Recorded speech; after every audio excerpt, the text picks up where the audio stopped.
Welcome to ECR Tools. Following on from our previous video, I did mention that we're going to basically discuss the Windsor Framework, which was signed by the Prime Minister of the United Kingdom, Mr. Rishi Sunak, and the President of the European Commission, Ursula von der Leyen. Now, this agreement was signed on the 27th of April 2023 and came into force on the 24th of March 2023. Now, to go forward to explain what this is to just give a little bit of a background of obviously the setup of the United Kingdom. So the United Kingdom is made up of Great Britain and Northern Ireland. So therefore, Great Britain being England, Scotland and Wales, plus Northern Ireland, which then makes the United Kingdom. Now, the United Kingdom, basically Great Britain and Northern Ireland is separated by the Irish Sea. Northern Ireland is part of mainland Ireland. And so, based on the history of the of Great Britain, when Northern Ireland was occupied by England, they placed their people in position. These group forms a unionist, and then the mainland Ireland also have their people in Northern Ireland, and this group is the nationalist. And so we probably had that experience in the 1980s and in the 1990s of the obviously the challenges that were in Northern Ireland, i.e. being the IRA bombings, and obviously Unionists and the Nationalists basically had a great conflict in Northern Ireland. But now, as Britain became BREXIT, or say the United Kingdom became BREXIT and basically come out of the European Union, i.e. the single market and the custom union, basically opting for that hard Brexit. This actually then restricted the movement of goods and services between mainland Europe and the United Kingdom. Now, the technicality of the Northern Ireland Protocol was the fact that because mainland Ireland is part of the European Union and obviously is one landmass with Northern Ireland, there was that complication as in whether to create a border between mainland Ireland and Northern Ireland. And so this was a big issue which was actually negotiated by the then Prime Minister Boris Johnson. And so in the Northern Ireland Protocol, it seems that the agreement that was had was that there wasn't going to be such a border, a physical border between mainland Europe, mainland Ireland and Northern Ireland. However, what it then means is that if we have opted out of the EU, out of the single market and the custom union, then and obviously taking control of our sovereignty, then the reality was that the Northern Ireland being part of the United Kingdom should be ring-fenced, just as mainland Britain has been ring-fenced from Europe. And so ultimately the agreement that was had in the Northern Ireland Protocol was that there wasn't going to be that border. So then there is that leeway between mainland Ireland and Northern Ireland. And so Northern Ireland are currently placed in a very good position based on the protocol and also the Windsor Framework. So what the Windsor Framework is actually done is basically adjusting the details of Article 4 and 5 of the Northern Ireland Protocol, which I think if you're interested, you can actually Google search it and read on it. But basically, it's creating softer lines, and this is actually directly related to the Irish Sea, which is the sea that is separating mainland Britain from Northern Ireland. And so the idea of this Windsor Framework, the adjustment that has been made, is that with the movement of goods and services between, I think it's just mainly the movement of goods between mainland Britain and Northern Ireland, they have basically this Windsor Framework, which was signed by Rishi Sunak, the British PM, and the President of the European Commission, Ursula von der Leyer.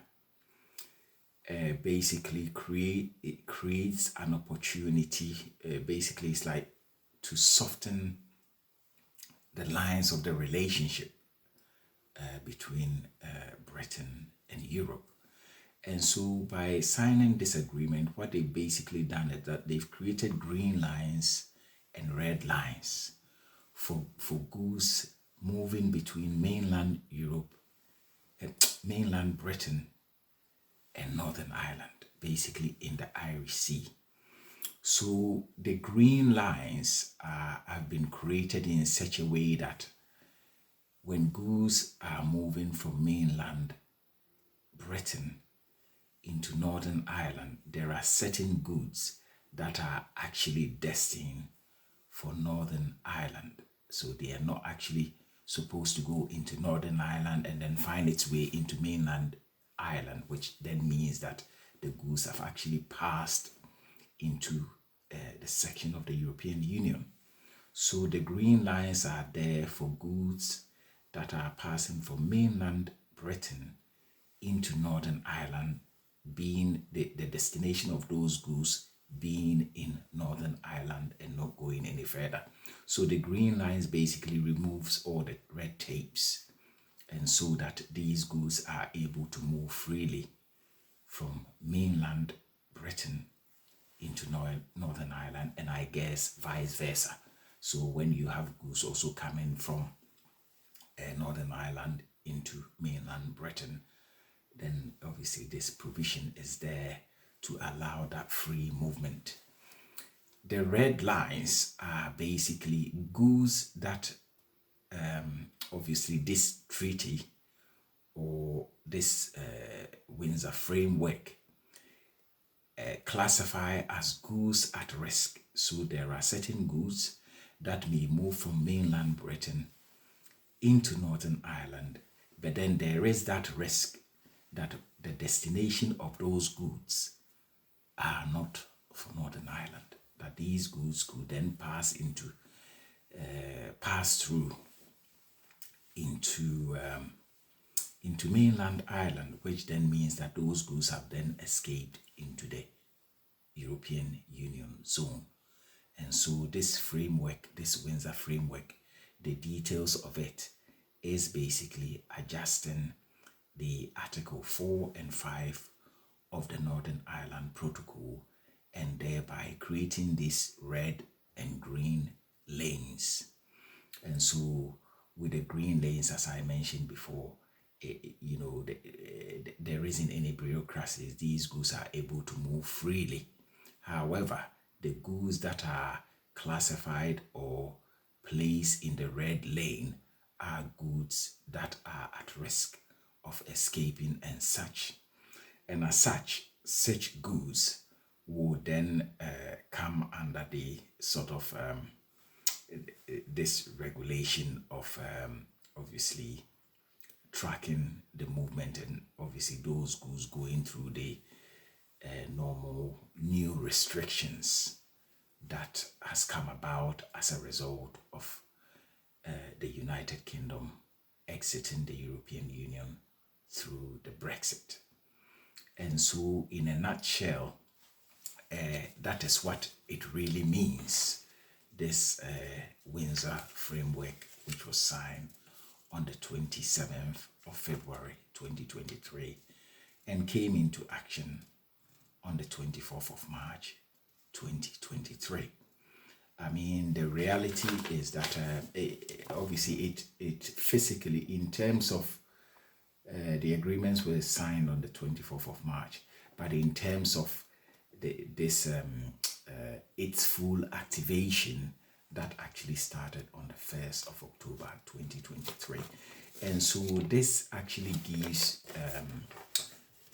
our viewers the simplification, basically trying to simplify or explain how things are working within the Irish Sea, and also this relationship of Northern Ireland and mainland Ireland, obviously being one landmass and currently not having any border, not having any physical border put in place. And so the reality is that this Windsor Framework is actually played into the hands of Northern Ireland. So they are currently enjoying basically benefiting from the situation where they are basically enjoying the best of both worlds. And so they currently sit in a position where they are able to have goods move freely into them through mainland Ireland. But at the same time, they are also having this green lane goods also coming into them from the United Kingdom. And so this has been a win-win situation for Northern Ireland. Now, a statement was made by the leader of the of Sinn Féin that he grabs basically this opportunity. I think it's Michelle.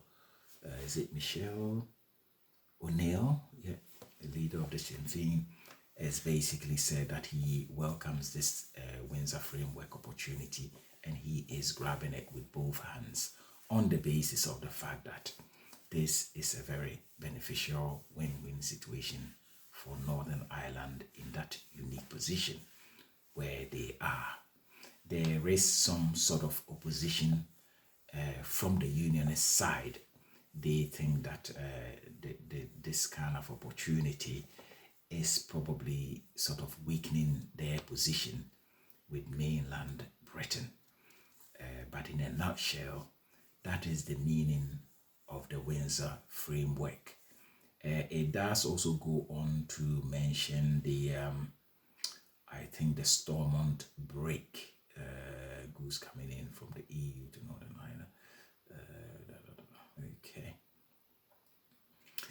Yes, so in effect, that is the explanation of the Windsor Framework, and also outlining the relationship between Northern Ireland and mainland Britain, and also the relationship between Northern Ireland and mainland Ireland. So I hope this has actually made this clearer in terms of how things are working, and hopefully anyone that doesn't have the understanding can watch this video and get that clearer understanding of that unique position of Northern Ireland as part of the United Kingdom. So once again, thank you for watching EECR Tours. We will come back to you again, on our next video, where we will go on to explain issues with the Schengen zone, and also the EES being the entry-exit systems that is being introduced by the European Union Agency, EUA, taking effect from June 2024. So once again, thank you very much for watching EECR Tours. Remember to like our videos, share the video, add your comments and your contributions. If you know any information concerning this Windsor Framework, you can actually put it in the comment box, or being part of the process of helping with the education and the learning on these matters, because the more that we know about these matters and the more that we understand it, the more we will be in a position to engage in a debate with the leaders that are making these decisions. So thank you once again for watching ECR Tools. Until our next video, have a good day.